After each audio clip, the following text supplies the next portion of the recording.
chocolate cookies with black pepper. And what I did here was just chop up some walnuts that are going to go into the cookie. Now this is a cookie, as I told you, that originally appeared on the wedding cookie cake. And it was a cookie that was always made at home. And now here are the other ingredients that go with it. We want to start out with some flour. And here I just have unbleached flour. You need about 3 1/4 cups. But let me show you how to measure flour. When you're taking it out of your canister or your bag, lightly spoon it into your measuring cup. Don't pack it in, because if you pack it in, you're going to have a lot more flour than you need. Then just sweep it off, you see, with a spoon like that. And I'll bet you that if you put that on a scale like this, that this cup of flour would weigh between 3.5 and 4 ounces. So I have mine all measured out for me, and I'm going to put it in the sifter because I want to lighten this up and also put it with all the rest of the other dry ingredients that I'm going to be using.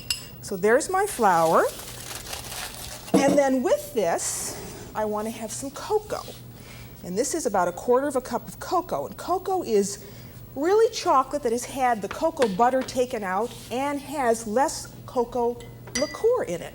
And here we have some cinnamon and some cloves and sugar. All go in, all the dry ingredients together. And about 1 tablespoon of baking powder goes in with this, some salt, and of course, the coarse black pepper go in.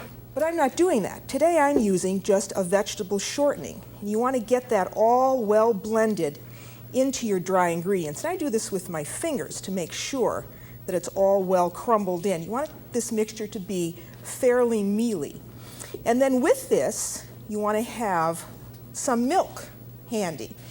And now you want to make, 1-inch balls out of this. So that looks good. So now, let me form some for you. And if this is a little bit sticky, well, you can put a little bit of flour on your hands. But just form them into balls about that size, you see?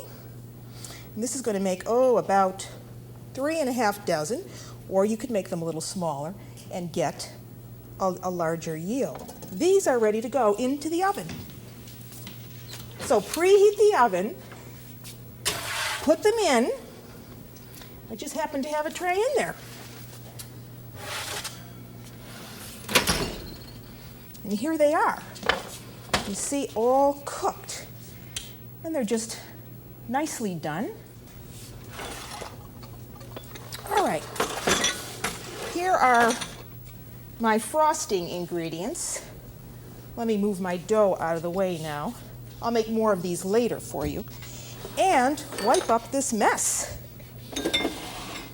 with my sponge and make the frosting. Now we want a frosting that's not too thick, a little bit runny, because we really want the frosting to run off the top of the cookie. So with the confectioner's sugar, you have milk, a whisk, and a little rum flavoring. And I sifted this first. You should always sift the confectioner's sugar first. Confectioner's sugar is nothing more than regular granulated sugar that's just been pulverized much longer. And it also has the addition of a little bit of cornstarch in it to prevent any kind of clumping. And when you go to the grocery store and you buy confectioner's sugar, you'll see that it says 10X on the bag. That means that you're getting the finest powdered, pulverized version of confectioner's sugar. So you really want to get that really well blended, and a little bit of rum flavoring goes in. And now we can dip those cookies. So you take the cookie and you dip it right into the frosting, just like that. Just dip it and swirl it around.